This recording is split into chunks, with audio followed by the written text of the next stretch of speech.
Go! Very excited. All right, everybody, welcome back to the Black Carnivore live stream that we do every Thursday, and we chat about a lot of things. So I'm really excited to be here today. How you doing, Arian? I'm great. How are you? I'm all right. I'm all right. Having a good day. Nice. A That's lot of good good. stuff has happened this week, actually.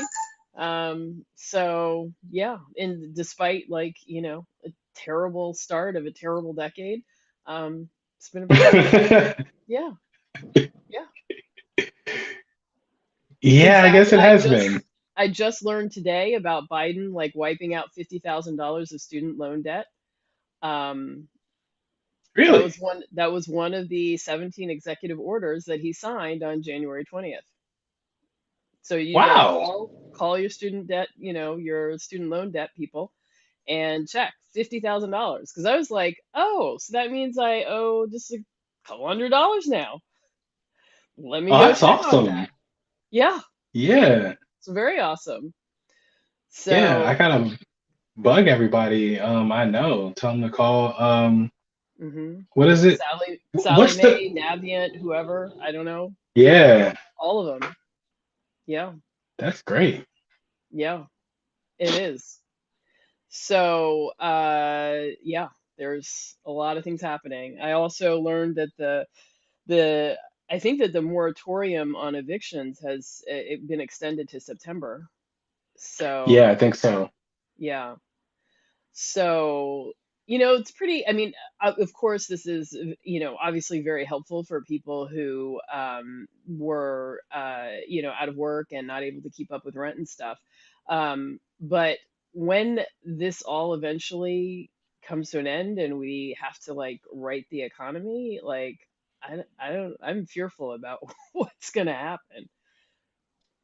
That's the part I've been trying to understand about the whole eviction thing. Like, if you're not also forgiving rent, how does that I understand that it helps people in the short term, but if they end up owing a year or more of rent at the end of this, what do they do then?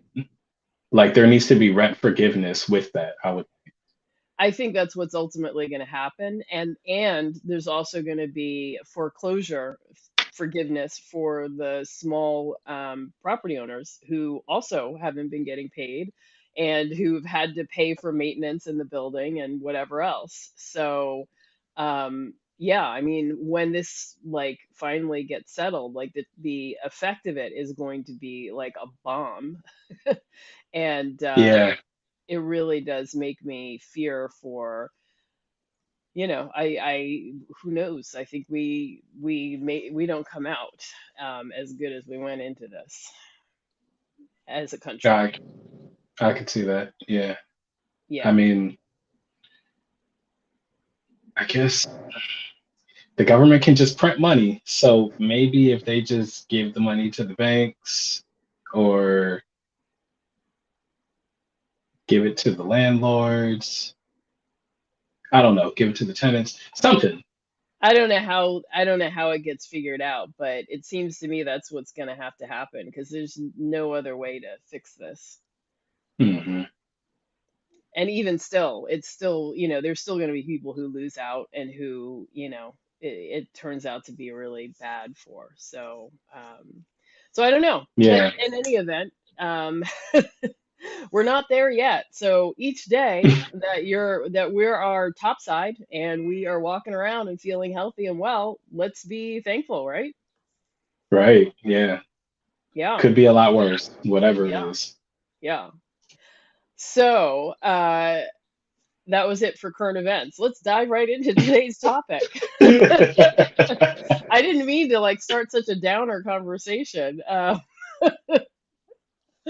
mean, Yeah. despite the poor state of current affairs, as far as like politics in the world, I actually feel pretty great. So there's that. I found some meat on sale today. That was nice.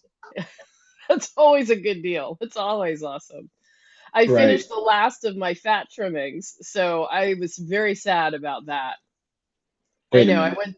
I went through 10 pounds of fat trimmings very quickly. Yeah, look at that How face. is Look at that face. Yeah. How did you manage to eat? What's it been like 2 weeks? Three Yeah. maybe? Yeah. 2 weeks. Two, Were three you weeks. eating just them? Once I allowed myself, I only allowed myself to have it once a day, but yeah, once a day I'd have a bunch. So, yeah. But well, I'm gonna say it renders out. So when I cook it, even if I put a Mm, lot in, a lot less comes out. Um, and two, it's good. yeah. But I definitely found I ate less. I generally ate less food overall. I Hmm. felt a little leaner. I definitely felt a lot. Just I felt good. It's kind of amazing how fat works like that. So it really I feel like really conflicted about weight loss methods, because I definitely hear the people who are like, cut the fat, make it lean, try like protein sparing modified fast, or just to try leaner, do the Ted Naiman approach where it's 1 to 1, fat to protein.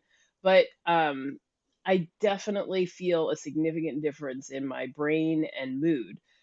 So I don't know, is it worth it? It's hard to, yeah, to really figure out. I can't even land on it myself.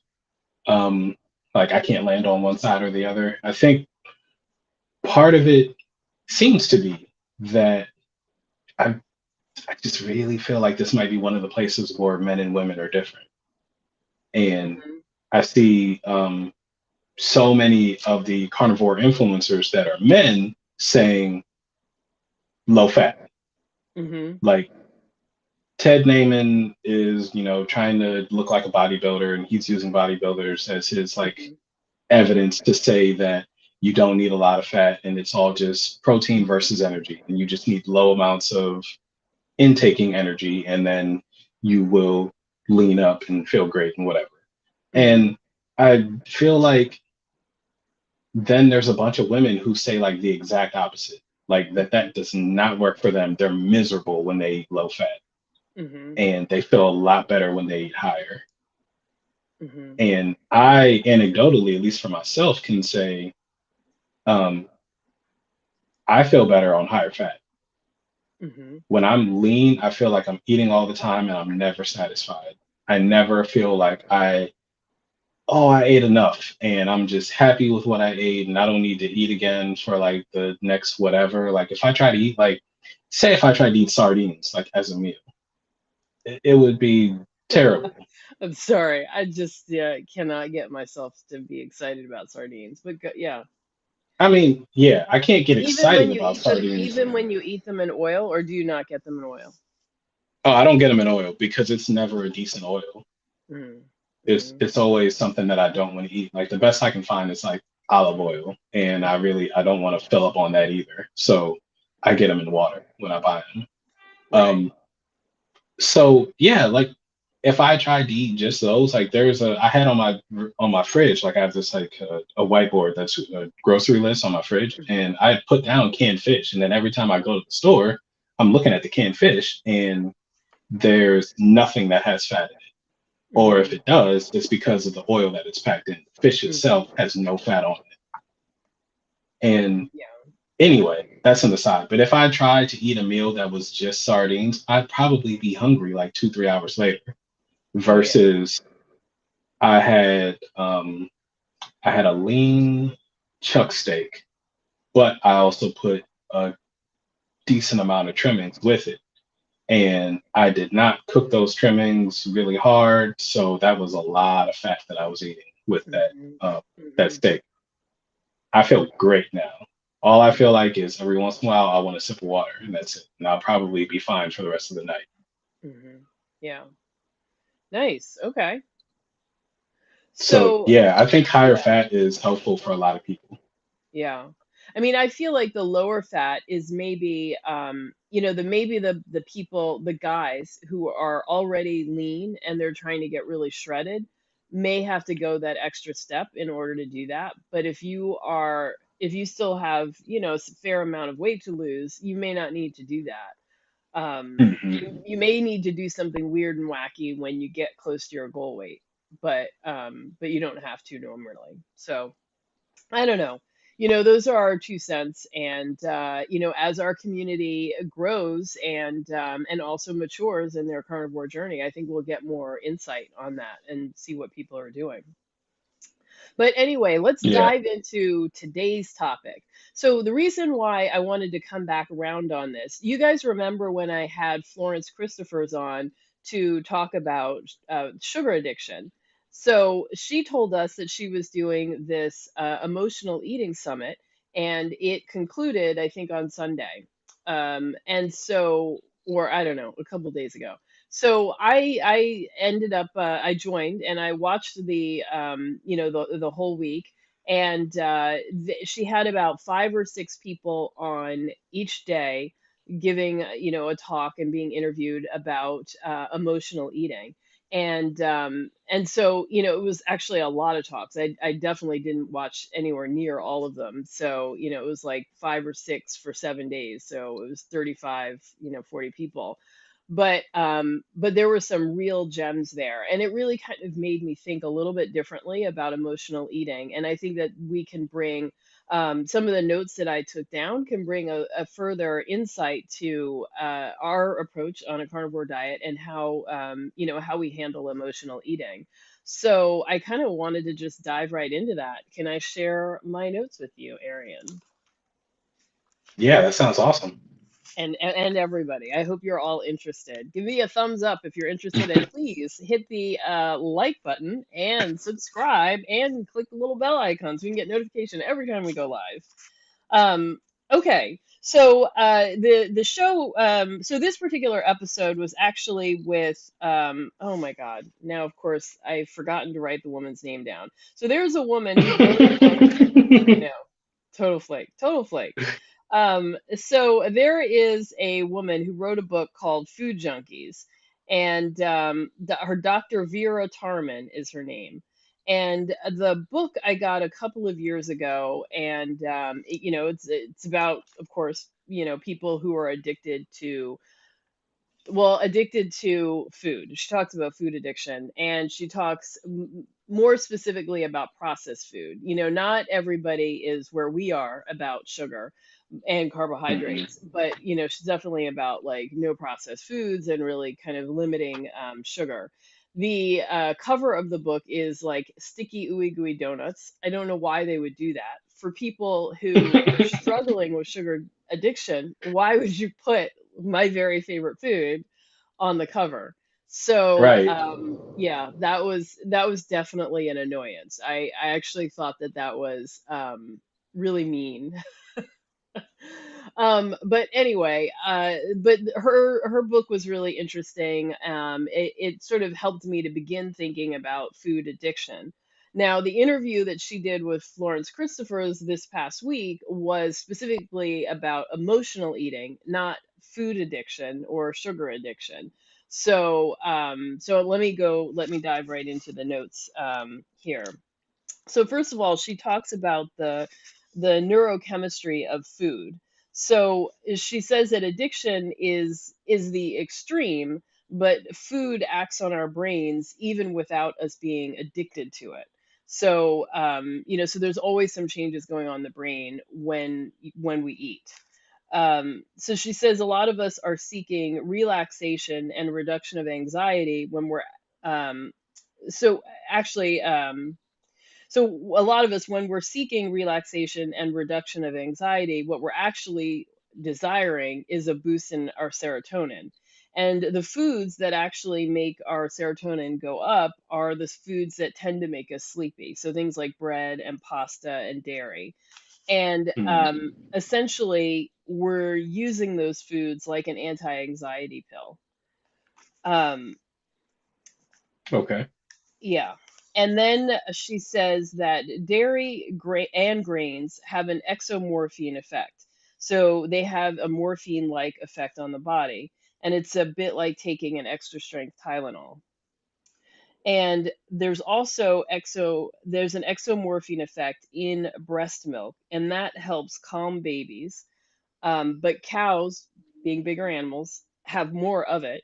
So there's more of an effect when we're drinking cow's milk, than if we were drinking human breast milk, I suppose. Hmm. So milk has a lot of it, and then wheat,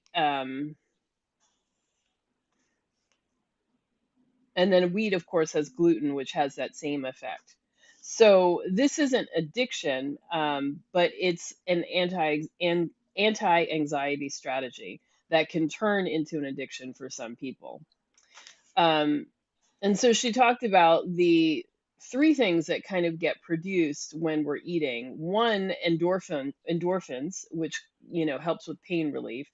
Two, dopamine, which is an excitement and the thrill that's what the effect that you get from dopamine, an excitement and a thrill. And three, from serotonin, you get that anti-anxiety feeling. So, eating something that's got dairy and wheat and sugar gives you both a thrill, a calming, and a pain reducer all at once. And it's like, Mm. oh, that's why we like donuts. Yeah. That makes perfect sense. That explains why I think I've talked before. Yeah, I think it was probably last episode about like emotionally eating when I was at work a lot of times. And what did I go to? Sugary, bready food, specifically donut holes and like raspberry danishes. Like I Yeah. tore those up. And it makes sense that that would be what I needed to get through a workday at a job that I wasn't so happy with. Hmm. Yeah, exactly. So Hmm. then she says, the key is to actually get natural serotonin.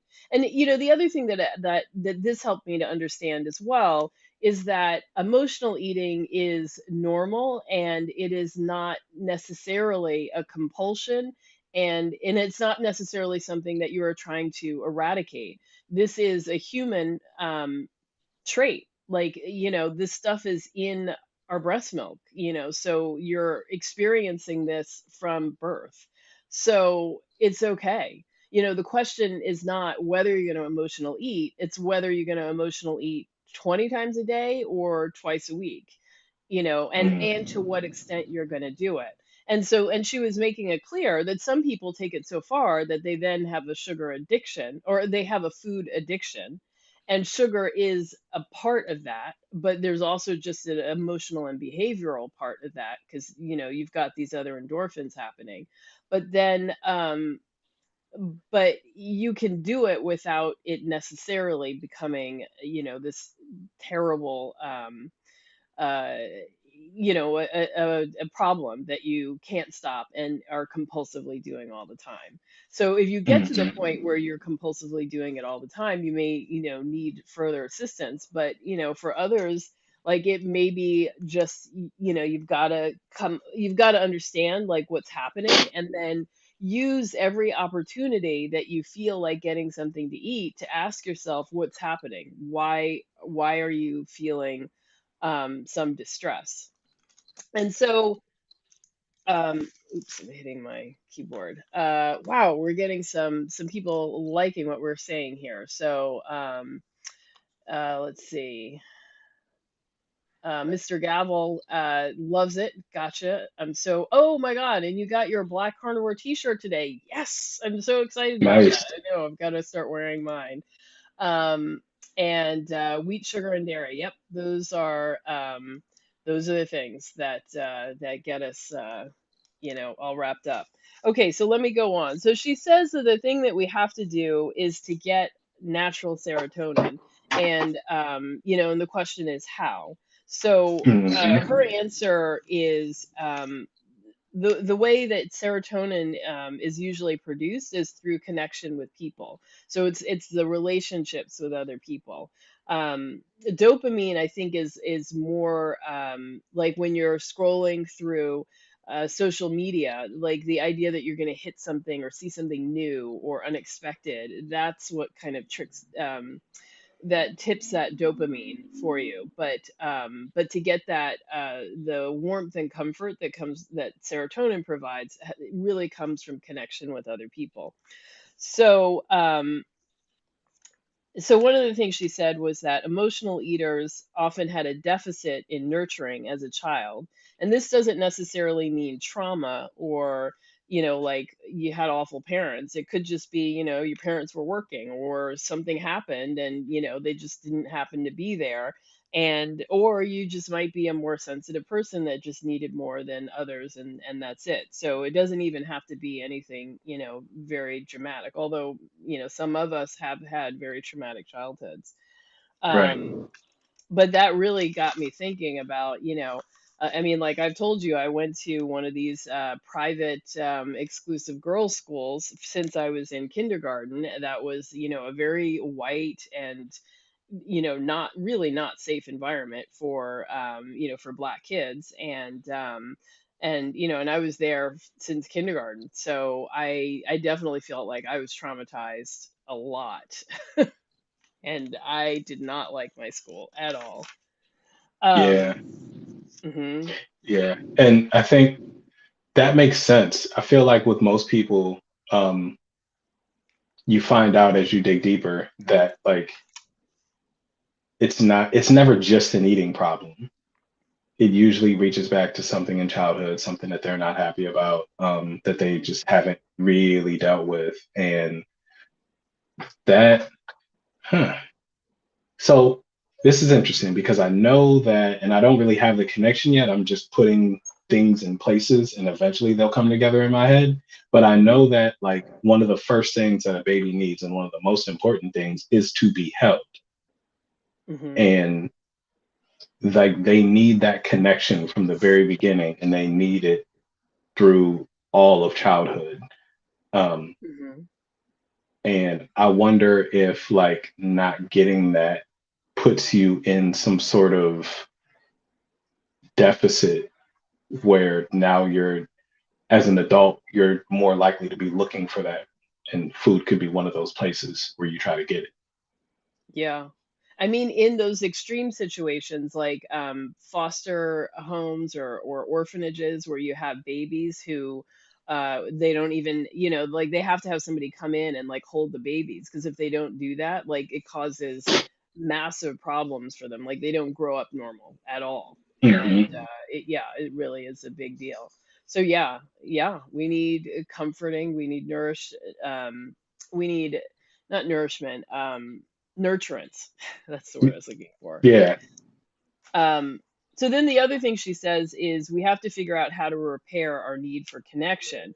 And she said that, so the other thing is that children can't understand that stuff that happens doesn't have anything to do with them until they're about 10 to 14 years old. Depends, depending. So if you're like 9 and, you're, I don't know, a parent dies, like when you're that age, you don't quite get that, you didn't cause it. So even Mm. stuff can happen that doesn't, that has nothing to do with the child, and they can still internalize it and make a trauma out of it. And, and for some people, it's as late as 14, which that's a lot of years for your parents and life to like do stuff to make you get traumatized over. But I was like, Right. oh, yeah.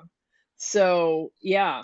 And so I feel like all that time at my school, not really able to understand that I was in a racist environment and a classist environment, and the world was the way it was. Like all of that, shaped my brain, and not just with the way I thought about myself, but physically actually shapes the 3 pound object in my brain. And it was like, oh, okay, all right. So that was good to learn. Yeah. And that explains why it's always a childhood thing.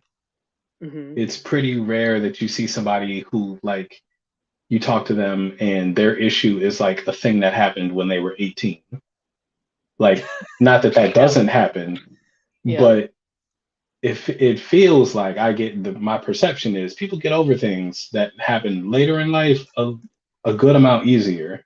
but it's the Hmm. stuff that happens when you're little. And then that's a good, okay, so that's why. It's that they don't know how to separate themselves from the thing. Hmm. So they feel like they're the cause of it. Hmm. Yeah. Hmm. Um, okay, so we're social beings, and so we all need people and we need community without question. All humans are emotional eaters, and because of the neurochemistry of emotion that's attached to food, some of us are going to rely on it more than others, but everybody's going to do it to some extent. Um, and she also encouraged us to destigmatize emotional eating. It's not that it's bad and you need to stop. It's just that it's one tool, but you need more tools to handle your emotions. Hmm. And then she I kind get of that. made yeah, and then she kind of made the tried to make the distinction between an emotional eater versus a food addict. So an emotional eater can learn new tools and stop overeating, and then and then their food can be fine. Whereas a food addict will be has probably relied on emotional eating a lot for a long time, and they eat lots of processed foods, and then they get and then the processed foods, the physical effects of the processed foods sort of get entwined with the other stuff that's going around with emotional eating, and that actually changes their brains. So those people probably can't go back to eating garbage once their emotions are okay, and once they quit the processed foods. Like it'll just Hmm. trigger their brain and they'll go back. So who's I don't know who I mean, I don't know how you tell. I guess you just know where you fall if you're just sort of an emotional eater or if you really are a food addict and you need to stay off the sugar. I'm not going back on the sugar. I'm not going to test it. So, Yeah, I can't blame you. It's just it's so dangerous. yeah. Um, I feel like I definitely saw a person talk about um, dealing with addiction through hypnosis and other means of like the same way, same strategies, similar strategies at least to dealing with like a heroin addiction would be what they use for sugar. And I think she said that there was hope for addicted, like actually like all out addicted people, but Hmm. it took like work to change how the brain works and how the brain thinks about sugar. And I think that was where the hypnosis came in. Hmm. Damn, I wish I had watched it more recently. I can't remember exactly what the method was. Yeah. Um, or really, no, what it is I can't remember if she was saying, all right, so at the end of this person can have a little bit of sugar and be okay, or if she was saying, we've now killed the addiction, but you still can't have sugar. Hmm. Yeah. Well, so one thing she was saying was that with the food addict, dopamine is involved. So when you're eating a lot of processed foods, you're also getting the dopamine hit. So I think with being an emotional eater, you might be able to have a lot of like bread and pasta and get that endorphin and serotonin boost without getting the dopamine boost. But when you Mm, throw in the sugar, you get the dopamine boost, and that can lead. And dopamine is the learning neurotransmitter. So, and it's what's very involved in addiction in general, and the reward cycle in your brain. So when that gets involved, I think that is what creates that really powerful addiction that actually changes your brain and you may not be able to just overcome. oh, okay. So if you're one of those people that doesn't really like desserts so much, you really like mashed potatoes and bread and pasta, then you might be an emotional eater without necessarily being a food addict. And that might explain why, like, black and keto is always saying that she can have artificial sweeteners without, or other kinds of sweeteners without it, like, sending her crazy. And it could be that maybe, that's what's happening. Like, she's one of those people that got the comfort from the bread, but it wasn't necessarily that boost that came from the sugar that did something for her. Hmm, that makes sense. And then, so the sugar is what gives the dopamine effect. So if you have something that is like bready and sweet, which Then especially you're is getting going to all be most three. junk food, okay. But if you just have some grains or what was the other one? Dairy. Does dairy release the Dairy. dopamine too? Well, it has that morphine effect, which Mm, I think is probably more of a, maybe in that context, is more of a pain reliever than that thrill that comes from eating sugar. mhm.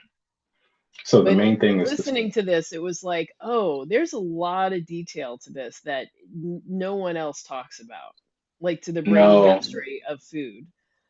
And yeah, and it's like, oh, this actually really is important here. So Hmm. understanding that, like, there are people who there, even with fast food and any processed food, you're going to get some sugar. So there are people who are going to be, but prefer to eat like crackers, so those are going to have some sugar, but they're not going to be, it's not the same thing as like getting a donut.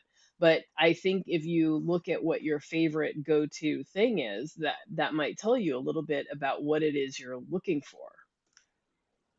Mm, So there is a thing about comfort food. Like, you may be feeling anxious. You really may be feeling anxious when you're, wanting like mashed potatoes and just need something to help you calm down. But hmm. a hug may actually do that if it raises your serotonin. Yeah. So then, if what you go for is all three, like you are having something that is, I mean, like the donuts on the picture and me with my donuts. It wasn't, I guess it was about the calming down. It was also about the dopamine too. Hmm. Um, So you can be an emotional eater and a sugar addict, mhm, but those are not necessarily the same thing. right. Or you could be doing, I guess, is it possible that you were doing something, you were eating food that was, I guess, would be addiction forming, but you're not doing enough of it, or you're not doing it often enough that it is causing an addiction for you? Yeah, and I think where how much it takes for someone to become an addict varies from person to person. So for me, I think it happened back when I was like 11, that's when I became addicted to sugar. But for somebody Mm, else, it might not have happened at all. Um, so you can, and the thing that Florence was saying, remember, is that the thing that makes sugar an addiction, or that defines you being addicted, is that your brain lights up when you eat it. And there's a big and quick light up. So if your brain doesn't light up, you're going to enjoy sugar. You may eat too much of it, but it's not going to be hard for you to stop, because it's not doing anything for your brain. So there's no connection for you to like go, oh, this makes me feel good. If it does make your brain light up, but only a little bit and slowly, she said that likely you will become addicted to cocaine or some other thing, because this isn't going to do it for you. It's not giving you that hit hard and fast enough. mhm. So that person may have, quote unquote, an addictive personality, but they're not going to get addicted to sugar because it's not going to give a hard and fast enough hit. So the Hmm. pleasure that you get comes from how quickly that pleasure hits you and how strong that pleasure is. So some Okay. people may be able to use sugar a lot, and but not be addicted to it, because and they're using it a lot because it's just that's the world today. Like, you can't get food commercially without it having sugar in it. So they're just already eating it a lot, but not necessarily addicted to it. That makes sense. Okay. Yeah. Because okay. So when we talked before about me and the sugar, and we said like, well, you were like, I guess you just weren't one of the people that was like addicted to it. I was like, oh, I guess not. Like, I definitely used it in a way that I would say was actually abusive, like abuse of sugar as a substance. Hmm. But I think, yeah, I didn't feel like it was very easy to get to a weekend and then not do the same thing. Yeah. Like the sugar, the food, what was the, bread and sugar. That was a response to the environment I was in. And then And as soon that as I is was home and I could, interesting. That was interesting too, because I remember reading a long time ago, they did a lot of studies of heroin addicts in Vietnam. So a lot of Mhm. those soldiers did tons of heroin while they were over there and were high all the time. And then, many came home and never touched it again. And there was no Mm. difficulty, quitting. And they determined that it was really it was very environment dependent. And so when they're not in Vietnam and they don't have access, and they're not interested in creating that lifestyle, they just it's over and they stop. And so that may Yep. be like you're in that awful job, and while you're there, I mean, not to say that it's like Vietnam, but it's um it's your own personal hell. I recently watched Yeah. Apocalypse Now, so it is not. Oh, good stuff. Yeah, your life is definitely not that. No. But yeah, but you had an environment that created that need, but then once you left the environment, it was gone. Yeah.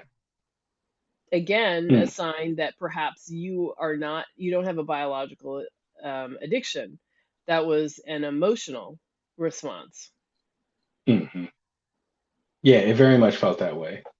Hmm. Um, it felt like as soon as I got home, like it was easy to just relax. There was a ton of other things that I felt like doing.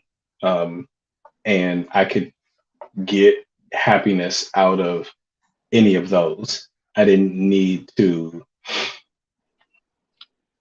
like, home was my refuge. So I didn't need to come home and then like try to figure out, well, how am I going to make myself feel better in this space? Like, there's a ton of ways, and they're all available. Hmm. Yeah. So uh, let me go on for a few more things. Hmm. So she was asked whether a food addict could ever heal enough, like after years of doing all this work and staying away from sugar, would they heal enough to be able to have sugar again without it kicking off this whole cycle? And she gave a long answer, but then the short answer was no, probably not. As we Don't try figured, it. Yeah, the person who asked that question knew what the answer was. They were just yeah, hoping for something different. yeah, yeah. So then she says the thing that we have to do is figure out how to get comfort if not from food. And so her two answers were to increase the serotonin through connection with other people and passion in life, and a purpose, or a spiritual purpose, whatever that is. So those were the two things. Hmm.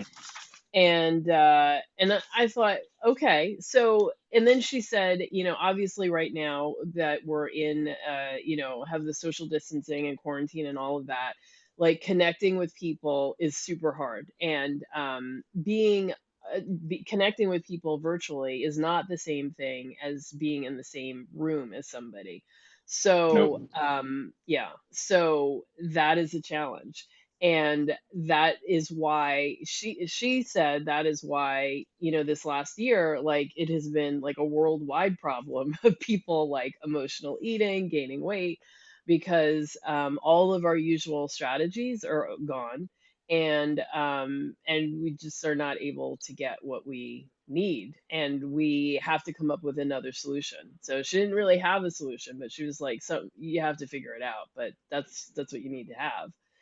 Mm. And and it made clear to me how important this community is, not only for me, like, I originally called, and set up the original Zoom call for all the black carnivores I could find, because I wanted to see other faces that looked like mine and actually talk to them, and not, message, but like talk and see people talking. So it was hugely important for me, and that's why I do it. And I know it's important for other people. So it really made me even more committed to, making sure that the Facebook group is really a strong community. That now I, creating another space on Clubhouse where people can also connect and be able to talk. That's another way to do it, especially for people who don't want to get on camera. And and then like you just keep providing the support needed. Um, and yeah, and we talked last week about what kind of things, we do to give ourselves comfort. And I realized that we weren't really being targeted enough. There are different types of activities that hit either the serotonin, the endorphin, or the dopamine needs, and that we need to think about it a little bit more targeted like that. Now, I started listening to another talk with Joan Eifland, who is this other woman who really focuses on food addiction. Now, she Oh yeah, is coming like her. around well, she's coming around to being open to low carb. But even in the beginning, she wasn't even about doing keto. But I think she's coming around because the keto community is here. Um, but she talked about really like identifying the things that you need to make you feel better. And so exercise has to be some portion of it, because that's where you're really going to get the endorphins. So depending on what you can do, I mean, you start anywhere from chair yoga to doing something a bit more vigorous, or weightlifting. I know Mr. Gavel said something about weightlifting earlier. Yeah. All of that stuff. So, you do what you can, and that's it. Joan Eiflin also said that you want to start your morning out bumping up your dopamine, your serotonin, so that it's higher, and then you kind of coast all day with it. So you don't, kind of crash and then have to sort of build up from there. And so she was like, you need to start out your morning meditating. And I was like, okay. I mean, people say it all the time, meditate, but I'm just like, oh, but I guess if it's gonna fill my bank of serotonin or dopamine, then I guess I need to do it. At least give it a try. Yeah. She said meditation, or you can do prayer. But those, and walking in nature. And in fact, I remember reading a study that walking in nature 3 times a week for 20 minutes or so was as effective as taking Prozac. So, yeah, Really? For yeah. how long did you say? I think it was like 20 minutes 3 times a week. Yeah. But you got to have that nature. So, me in New York, like, I can get to the park, but it's stressful, on the streets. So, I have a little stress, get to the park, walk around, calm down, walk out of the park, little stress again. So, Hmm. I definitely noticed that. So I'm kind of like, I don't, I don't know if I'm like coming out at a net zero, when I get back home again. And I can Is that definitely see it. I can see it in my dog. Like, she loves the park and she definitely gets a boost, but she's the stress that's going and coming. I wonder when we get back home if she's not like, may as well not have yeah, gone. if it's a net zero for her. So is that just your guess, or is that actually how it feels for you? That in for your own mind, I you feel it too. Yeah. like you I you mean, you stress away all the good feelings of the park by the time you get back home. I kind of feel like it. I mean, it's not like I'm walking through a battlefield or anything, but with cars and Vietnam. honking. Yeah. Yeah, right. Um, but with like cars and honking and stuff like that, like I feel like I tune out most of that stuff, but it doesn't mean that it's not having an effect. I've just decided to Hmm. tune it out. So, I live in a city, so I'm used to hearing a lot of noise and every time you hear an ambulance, like it's just kind of like, oh, an ambulance. But, a little part of my brain, like when you hear an ambulance, that means there's a fire or somebody's dying. So, even hearing it is like a signal of something bad happening somewhere. So, Yeah. I don't know. Mr. Gavel says, trick yourself with walking on a treadmill watching a nature video. You know Yeah, what? If yeah. you watch the video and you have like headphones in with the noise canceling on so that Hmm. all you're hearing is the nature, Hmm. that might work. Hmm.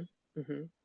Well, she also said that sitting outside under a tree can also work. And she said some people, for whatever reason, can't sit under a tree or can't don't really have access. And so driving to a parking lot where there is a tree and parking your car under the tree and opening the door is enough. Like it can Mm, work. And I was like, wow, that that's makes a sense. very powerful tree. Yeah. Yeah. So that means the opening of the window tells me that there's something, probably along with the oxygen that the tree is releasing, there are other things that our body is tuned to. Hmm.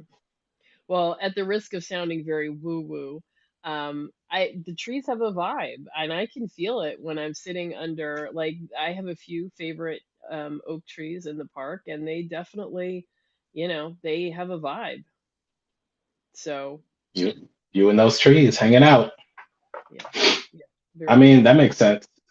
And I know you know what? I'm gonna try this. I'm gonna try this for a week. Um, I'm gonna sit outside every morning. So I have a balcony um, that looks onto. It's not really a forest, but it's Hmm. like a really, really narrow band of trees separating Hmm. me from the school that I live next to. And I know it's like super relaxing out there. Uh-huh. I'm gonna sit out there for 15, 20 minutes for at least a week and Yeah. see how I feel. Hmm. That's how I'm gonna start my day. Yeah. Well, so I feel like the study came out in 2018 or maybe even 2019. So you might Hmm. want to take a look at it because I'm not sure how long they did it for, but yeah, their results showed very strongly that it was as effective as a normal dose of Prozac, Hmm. and it could be any kind of nature, so forest, ocean, uh, desert, if that appeals to you. Right. Um, And mhm. all that just further shows me what I've been feeling for a while now. The more I read about like human nature and how we evolved versus how we live now, like we are supposed to be living very differently from what we do. Um, Mhm. like you talking about being in the park is great, but then the walk to the park is the problem. Um, Mhm. or that's a negative part of the experience. And I know that, yeah, just being outside feels good. I think for a lot of people, my parents have talked about this. So they're like really being careful because of the pandemic. So there are times that they just go drive and Mhm. that just feels good. I Hmm. I mean, I don't know that they actually explained it that way, but I know that that's what's happening. Yeah. Um, just being outside feels good, even if they're not like super in nature. I think like the fresh air feels good. Yeah. Yeah. Yeah. So, Mr. Gavel says he likes trees, but his allergies, though. Well, if you follow the carnivore diet for a bit, those allergies should actually go away, and you should be okay. Um, And Audra says, let's see, houseplants create a space in your home. Yeah, create creative space in your home with plants. I feel some kind of way with beautiful houseplants. Totally agree. My house is full of plants, full of them. And I kind of think of them like they're all lined up in front of my windows. So I kind of think of them as like soldiers sort of protecting the windows Nice. and anything that comes in through the window. Yeah. Um, yeah, and Miss M, desert is good. Yeah, Miss M, you would know. You're in the desert. You love that. Right. Yeah, I saw Breaking Bad. It looked pretty cool. It did. Yeah, Yeah. And yeah. the couple times I've been to Las Vegas and just look out and see like Hmm. mountains and cliffs and stuff, that looks cool. Yeah, I think so. Definitely. So yeah, so whatever kind you can get. Um, and then so she also says, so getting community is super important, but making sure that you're with nice people. So if you're That's watching this important. and you are not part of the Black Carnivore community, know that we are nice people. We definitely don't have drama in our place. And yeah, we're very understanding and kind because we need to be around nice people and not, racist people, mean people, people who are super judgmental and all of that. Yeah, that actually, our core group in the Zooms have talked about how like just coming into the Zooms and talking feels like, oh, I'm just sitting around with my friends. Hmm. Um, Yeah, and how helpful that is for them, especially in this time where they can't go outside. The normal socializing that they're used to doing, yeah, um, they haven't been able to do nearly as much, if at all. yeah, yeah. So I think you're right. Like a lot of people have really dragged their feet on wanting to socialize on the internet, but frankly, I think that we're gonna have to do it. You're just not going to be able to get as much of the in-person socializing as you may want, and this is like a poor substitute maybe, but it's still something.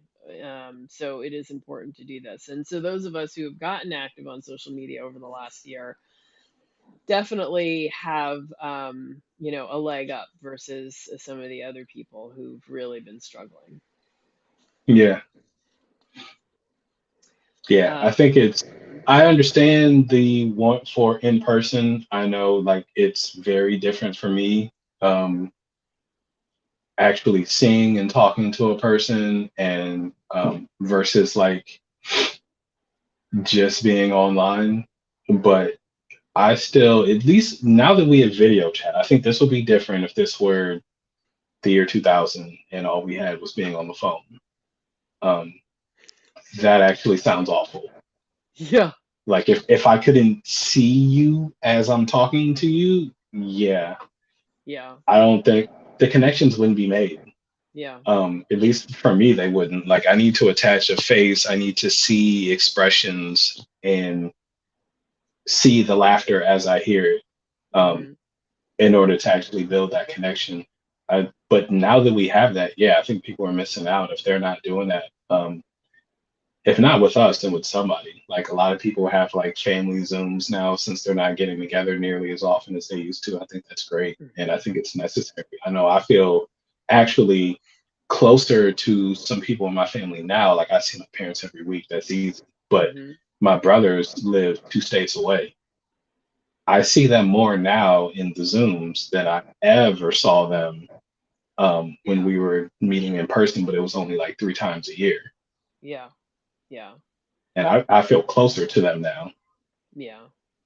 My same. My family is closer on my father's side of the family. We're closer now than has ever been. And Hmm. many relatives who never met some of my aunts and uncles are now weekly on a call. So it has brought us together in a way that would never have happened otherwise. So Right. I can't be mad at Zoom. Like, there are definitely some good parts to it. Hmm. Yeah. So Audra says this is motivating her to take full advantage of her community with easy access to the ocean and a beautiful wooded park with the many hiking paths and cool stairs to climb. Where do Oh you yeah. what Eden do you live in? That is amazing. If I lived nearby and could just walk along the ocean, like as it is, I have to take a long train ride to get out to Coney Island. Although maybe I should just do that. I've definitely brought my dog in the subway. We could just take the train out, and you Yeah. know what? I'm gonna do that. I'm going to Coney Island in the next couple of See, days. there Not you go. tomorrow. Not tomorrow, but maybe Monday. Yeah. Y'all are hearing it live. Changes are being made. Yeah, absolutely. Um, but yeah, that's awesome, Audra. I'm so glad. Yes, you should definitely be taking taking advantage of that. Oh, Seattle. Yeah, nice. Should absolutely be Dude, taking advantage of that. you got Um, I've heard really great things about Seattle. mhm, You got the ocean right there in a wooded park with hiking paths. Yeah. I know, right? Ugh, Please take wow. advantage of it. Yeah, yeah. So those were my notes about emotional eating. So it kind of gave me some relief. One, to not feel like I had to never engage in the behavior again. Two, it gives me sort of an opportunity to, every time I'm having an urge to eat, it's actually a great reminder. Hey, I'm not happy about something, and I actually have the ability to do something about it. I feel like, especially like when you're in those sucky jobs, when you hate things, like you feel like you don't have any power, but you actually do have power. We may not choose to exercise it, but we do have the ability to say, um, like, I don't like this, I'm going to change this. Maybe it spurs us on to take some classes so that we can then get a better job, or just pivot or look for another job or update your resume. Like, there's a million things that you can do that can give you a little bit of pleasure. Hmm. Yeah, Yeah. and I think that's like a good there's the short term and there's the long term. And the long term like might fix the root issue, like getting another job, if the job is the problem, or if the people that you're around are a problem, then you might need to get rid of them and get new people. Like that's a long term process. In the Yeah. short term, it seems like eating isn't the worst thing in the world. That's what I'm getting from what you're saying from your notes. And I guess, did she talk at all about what you were eating and that, like, all right, so emotional eating isn't a terrible thing? Is she then saying that eat whatever and just work on having other ways of releasing these? Those are all hormones, aren't they? Dopamine, Neurotransmitters. serotonin, neuro. Neurotransmitters. Okay. Mhm. So, is she saying find other ways and kind of not really talking about what you should do as far as eating, or is she saying find other ways and probably stay away from the worst of those foods? Well, she was saying expand your toolkit so that you can get the serotonin from something else besides eating. Mhm. Um, and occasional emotional eating is normal. When it persists and it is profound, and you're mixing in the processed foods, then you risk moving into the addiction level. But you can also even before you hit addiction, like damage yourself by gaining a lot of weight and getting diabetes and other things. So So she's not saying you don't ever emotionally eat. It's just don't do it all the time and give yourself more tools so that you can do other things. Okay. And that's And, where the nature and comes figure out in. what's wrong. But Yeah. Sorry, go on. okay. I was gonna say that's where the nature comes in, like connecting with nature, and connecting with people are probably two of the biggest things. And actually, I don't know if we talked about either of those last week. Not really. Well, so one, we're conflating two things. So it was the food junkie author, Dr. Vera Tarman, who said connect with other people. It was Hmm. Joan Eifland who said you need to connect with nature and connect with other people. Those were two different Hmm. things that she was saying. Um, so I think the connecting with, uh, well, actually, probably both of them improve your serotonin. I'm not sure what gives you that dopamine thrill. I think the dopamine thrill comes from um, newness, and surprise, like the expectation of what might happen or could happen rather than what is happening. So that's how like gambling can get caught up in it, because well, the theory is that we evolved to notice what is different. So you want to notice the bush that has a little tail sticking out of it because it's like, oh, there might be a tiger in there and I Hmm. need to not Hmm. walk past it. That So makes we're sense. Right. So we're designed to look for the oddities. And because dopamine is involved in learning, it dopamine gets released in behaviors that we need to learn. And so that's why there's some pleasure in them. So that we'll make that connection and learn. So, working through a hard math problem and figuring it out, that moment when you get it, there's a pleasure there.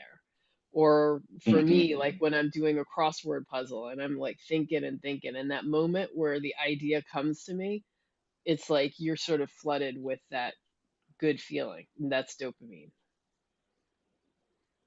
Hmm. Or like when you're gambling and you're hoping, like there's dopamine coming out there. And then of course if you hit and it hits hard, you get a big rush there. But So then, the thrill isn't in the thrill is in the anticipation. It's not necessarily in the end result, if that makes sense, hmm, because it's about learning. It's forcing you to push yourself to learn something more. okay. So how do we get that on a regular basis? Well, you do hard things where you're learning. So learning a new language, engaging in the arts, pushing, doing crossword puzzles, doing anything where your brain is working. Hmm. Okay, that makes perfect sense. Okay. Yeah. And let's see, Audra's asking, please repeat the doctor's name. Um, yeah. So it is, let me pull it up here on Amazon. It is, of course it's gone away. So it's Food Junkies. And so the book is called, and the author is Dr. Vera Tarman, Tarman. And maybe I'll put the link in the description later. Um, so yeah, so those are some things to think about. So I mean, it's hard to manufacture. It's hard to get that.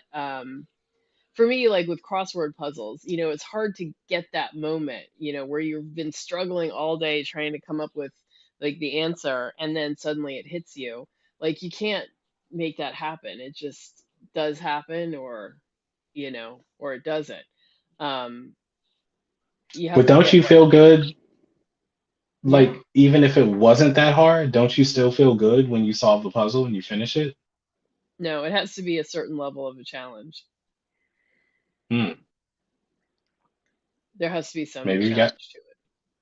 well, yeah, I mean, yeah, some challenge, but like, I guess like how much challenge is needed? Does it have to like feel impossible until you solve it? Because I feel like, so I do Sudokus and various variations of Sudokus. And like the easy ones are just kind of mindless and they're good to do if I just need something to slightly occupy my brain while I'm doing something else, like maybe playing a podcast. But the hard ones might take me like a whole half hour to solve. And when I'm done with those, I feel like Yeah, I mean, I like the accomplished. ones where you work all day on it. Like, I can't do them in a half an hour. I like ones that You know, are harder like that. and say I wouldn't want to work all day. I'm gonna get frustrated probably if I'm working on it for that long. But yeah, at the end of it, I'm like, it's small. It's, not the same as like graduating college or even like Hmm. finishing a class, but it is like there's like a yes that Yeah, comes with it. yeah. Well, so each person has to figure out, what that yes is. Hmm. I remember for me, like there was one time I was doing this crossword puzzle, and I would start in the morning on the train, and then throughout the day, I might be thinking about it, or I might be talking and or doing something, and then just out of the blue, like it'll be like, oh, grapes. It'll just kind of come to me. And there Hmm. was one question that I had been pondering all day. I mean, from 7 a.m. And finally, it was like 9 o'clock at night, it was starting to nod off. And it was like, boom, it just came to me. And oh my God, the flood of pleasure of figuring that one out without looking it up or Hmm. anything. Oh, that was good stuff. But like, you can't repeat that. Like, you never know when that's going to get repeated. And eventually I kind of stopped doing crossword puzzles because I feel like I hit a limit. I got to the point where the person who made it, I feel I learned their brains better and I learned to think Hmm. like them. And, Hmm. and I kind of, there wasn't, it wasn't able to give me back that same boost. So you may have to find a new puzzle. I like playing Words with Friends. Like getting me to think about the word and really trying to come up with a high points played. Like I get a lot of pleasure from that. So Okay. yeah, but for some people it might be learning a new language. um, for other people, it might be learning a craft, or an art.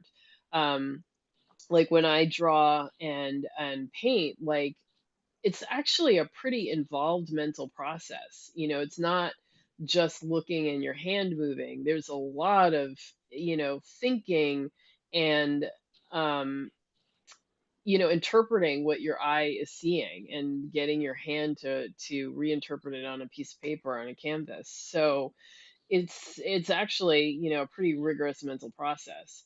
So all of that's why I think all of those things can give you um, a lot of pleasure. That makes sense.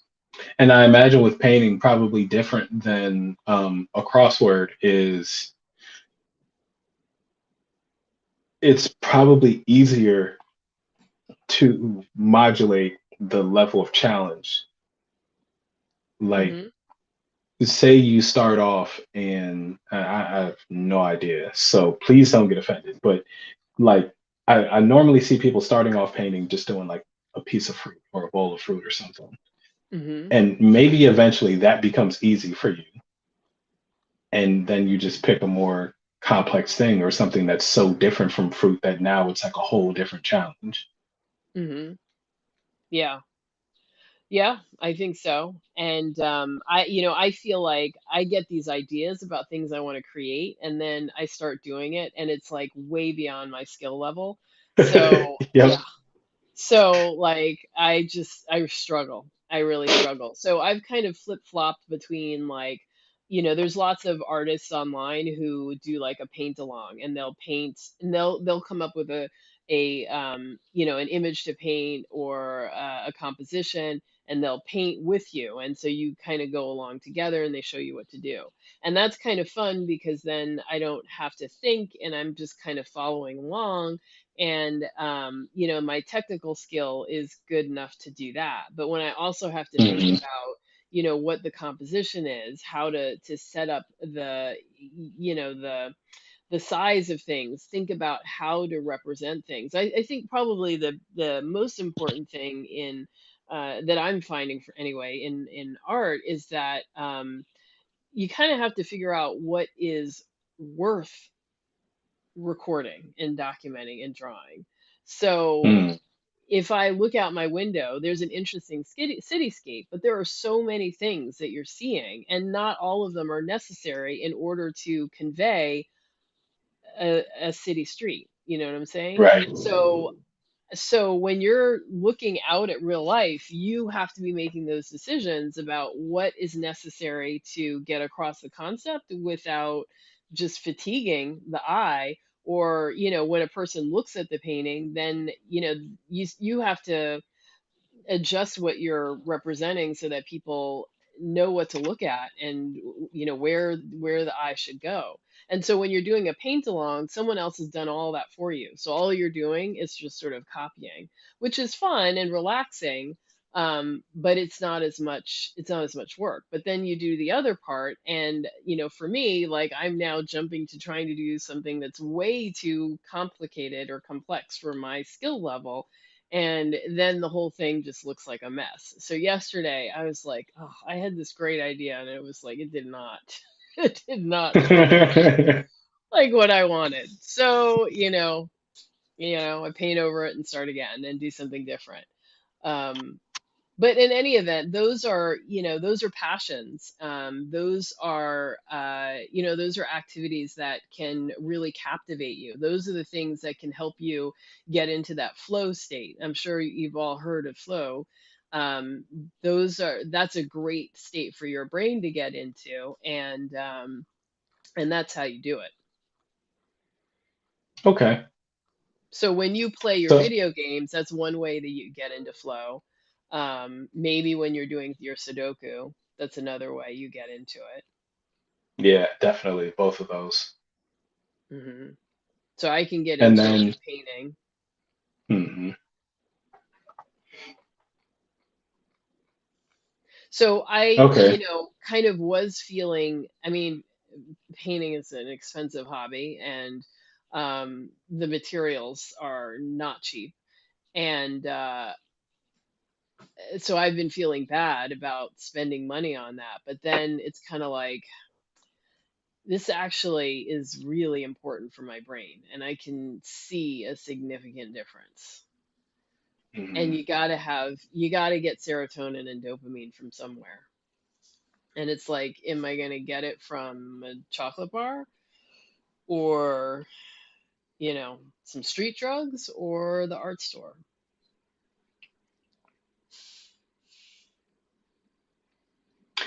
That's a good way of looking at it.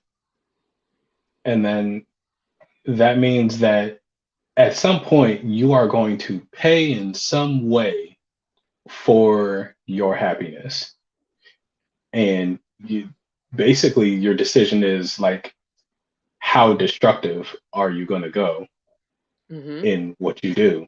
And yeah, when it put in those terms, like no one's going to say, oh, no, no, no, no, no. Stop spending money on those canvases. Those are super expensive. You don't need any more paintbrushes. You don't need any more paint. Just go ahead and take this heroin. No one's going to say that. And they're also probably, hopefully, not going to say, look, look, look, here's 3 boxes of donuts. I'd rather you do that than paint. Yeah, yeah. But part of me says, I can get a Hershey bar for $1, but a canvas is like $20. Hmm. But at the same time, I may eventually be able to sell at least one painting. Never gonna be able to Yeah. sell anything with a used candy bar.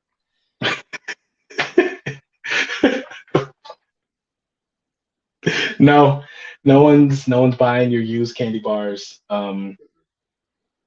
Or the empty wrapper. Yeah, we don't want the empty wrapper. We're not reaching into the septic tank or whatever to get the used bar. No one Oh wants that. God, why would you even Nope. do that? Why would you go there? That's What what a an used candy image. bar is. That's what a used candy bar is. You've used it. It's done. Oh, yep, You meant half you went eaten. all the way there. Yes. Oh, I guess you could call that used. Yeah, okay. There's Yeah. still some of it left. Well, either way, both is correct, but Right. one's pretty gory and And gruesome to think about. and I'd imagine people don't want either. No, no. So we Okay. have had a really solid conversation today. And so for those of you who've been watching, I know this has gotten a little bit deep and maybe was, a bit to follow. But this is like, if you wanted to know what Arian and I are like when we talk to each other after we get off of the live stream, this is it.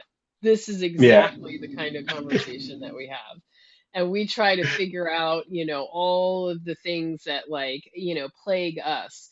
So now you get a little, like, a peek behind the curtain. Right. Like, yeah, we are solving life's problems in these conversations. Yep. And I think this will be helpful for me too. Let me try to summarize this.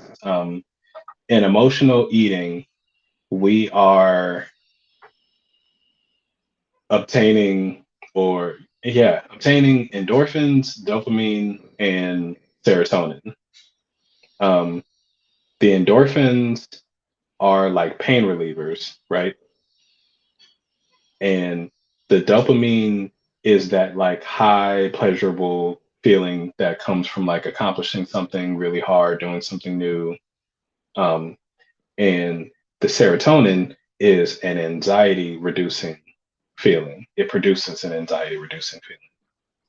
So So the we need, dopamine isn't always involved. right. It's only when very processed sugary foods. Okay. So if you emotionally eat and what you're emotionally eating is like, say, meat, for instance, you are not getting much dopamine, if any, right? Right.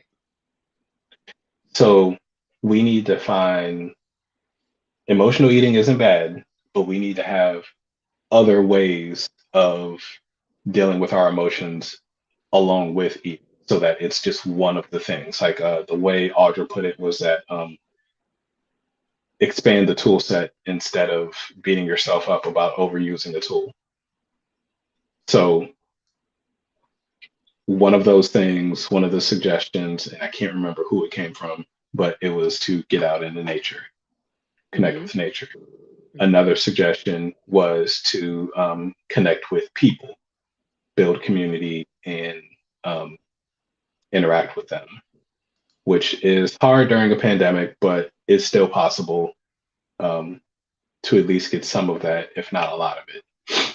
Mm-hmm. And for the dopamine, it was to do whatever things are, I guess, that you're passionate about. If you really Or want that to, are some, thrilling and bring like excitement, like yes. where you don't know what the outcome is going to be. Mhm. That's why the scrolling of social media gets you, because you always imagine there might be something more. The next thing that comes up could be interesting. That's why we never Mhm. stop. Okay. All right. So those are the suggestions to deal with those three, or to release those neurotransmitters outside of eating.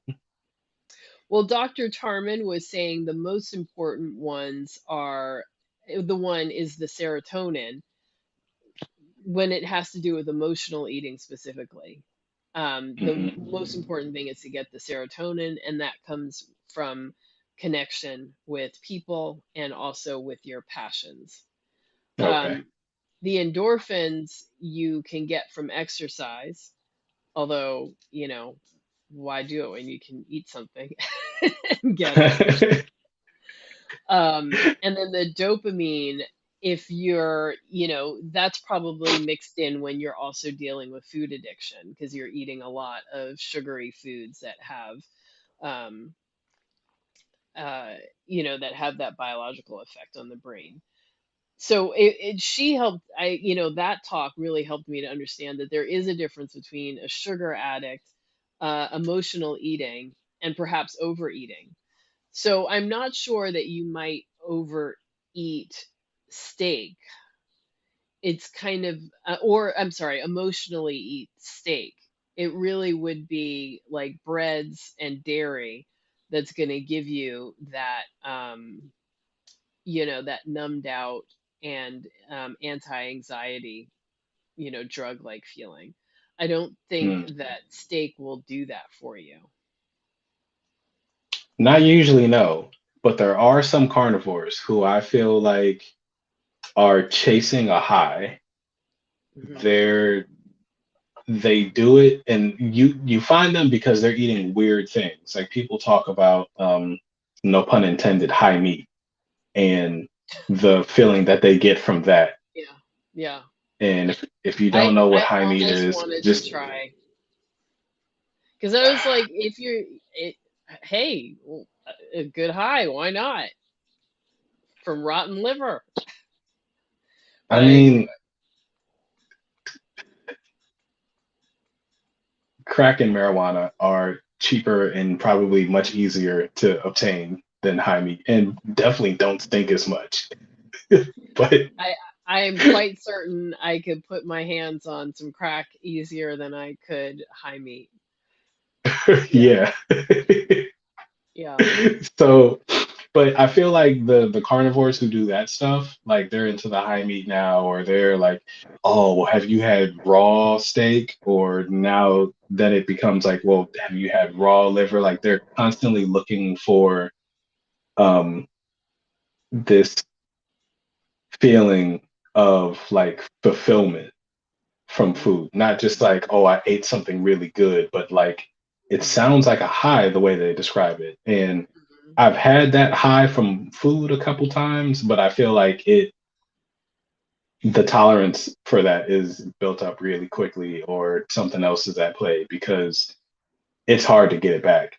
And then I see those people, I have a feeling that they graduate from one thing to another.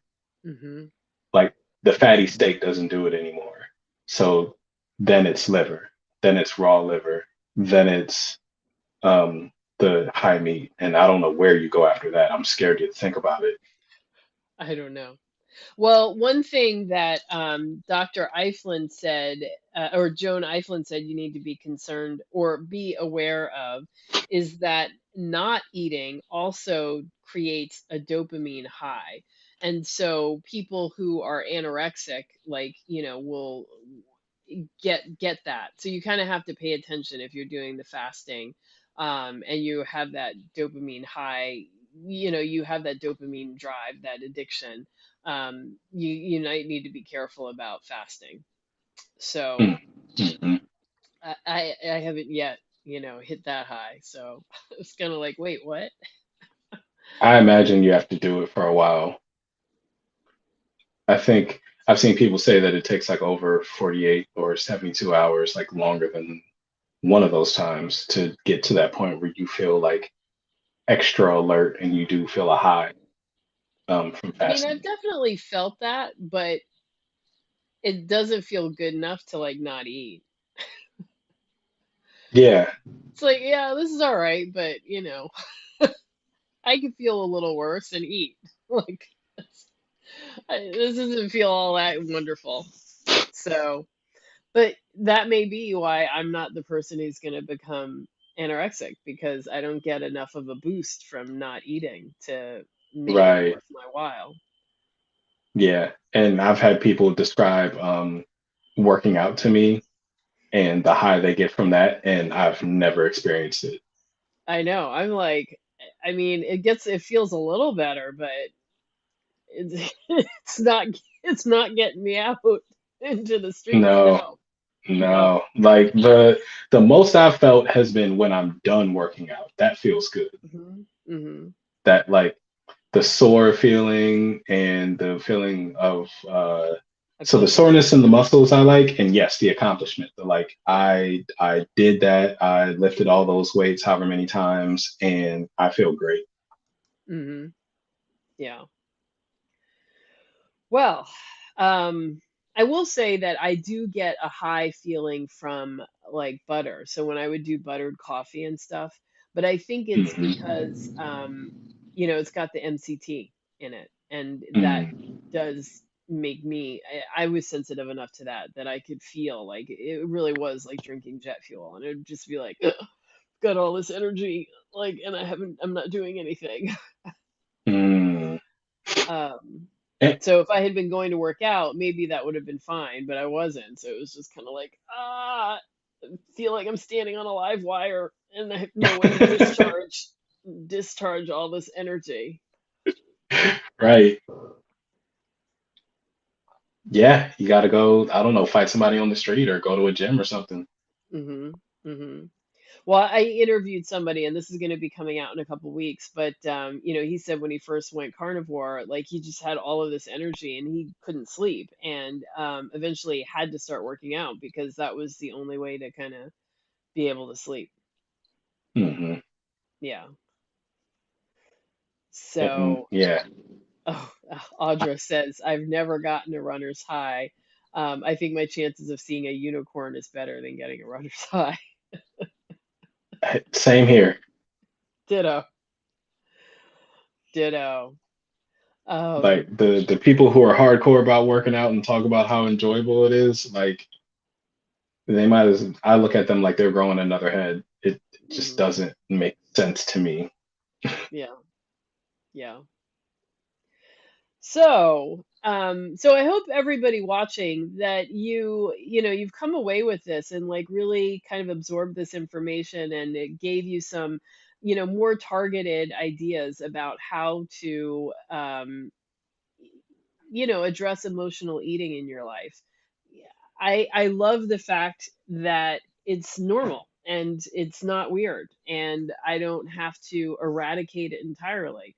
It's just a matter of expanding my toolkit and trying to bring other things into my life and considering every opportunity, every time I think about eating is an opportunity to explore what's going on with me and to satisfy my desire. Like, and I think that so often we don't satisfy our desires. We have this idea about what our life should be, what our responsibilities are, rather than what pleasures we can give ourselves. So if my body is sending me the signal, hey, I need some pleasure. Hey, I need some pleasure, like each time is an opportunity for me to actually give myself some pleasure, and that's a good Hmm. thing. So that's a shift in the way you might think about those cravings. It's not, like, oh man, I can't have this. It's kind of like, what delightful thing can I give myself? And there's many delightful things besides potato chips or cookies or Yeah, whatever. Crack. donuts, cakes, pies. Yeah, crack. Yeah. No, get yourself Yeah, a Sudoku book. Yeah. Buy a pad and some colored pencils. yeah. Start sketching. Get an adult coloring book. Go Get a walk. dog. Get a dog. It's huge. Yeah. That actually, for the people who they need somebody to connect with, and it's just not happening because of the pandemic. Like, yeah, get a Yeah. pet. Actually, petting a pet also reduces blood pressure. There are a lot of studies that show that, and so I wouldn't be surprised if it helps increase your serotonin. Um, I'm not a cat lover, but a cat purring on your lap like just begs to be, petted, and it does something. Mm. But cats are so, finicky. You never know if they're going to be nice to you or not. So, Oh no, you just got to get a good cat. That's all. yeah, which is like If one I in a 50. But one in two dogs is a good dog. I completely disagree. I disagree with the good dogs thing too. I think it's the opposite. No. Uh, Dogs are all up in here all the time, all up in yeah, your face. It's not what I want. yeah, Actually, your dog seems pretty chill. Your dog, I wouldn't mind. But yeah. I feel like most people's dogs are all up in your face, and I don't want that. Cats will come around and play with you or want some petting, and then Hmm. they go do what they need to do, and you do what you need to do over there. Y'all give each other space. Yeah, Like, cats want too much space. Too much space. And they plot your death. So, like, and I feed you and I pay to take care of you. And seriously, you want to kill me? I mean, yeah. I've seen people say that cats aren't really ever domesticated, and I, I could see that. yeah. I still think they're Um, cool. yeah. Audra says, oh no, not a cat person. Well, I'm pretty sure our community is 50-50 divided. Cats people, and there's dog people. But anyway, a pet will change your life. Go get yourself a goldfish, a talking bird, anything. Yeah, hamster. Yeah, yeah. All right, so we're gonna wrap this up. Miss M says after 5 days it's a challenge against yourself. I think she's talking about fasting for 5 days. Um, Probably. yeah. But okay, but we're gonna wrap up, and thank you guys for listening to us ramble and theorize, and just chat about some really interesting stuff. And I hope that you really learned something, and that you're able to implement some things in your program in your life as well.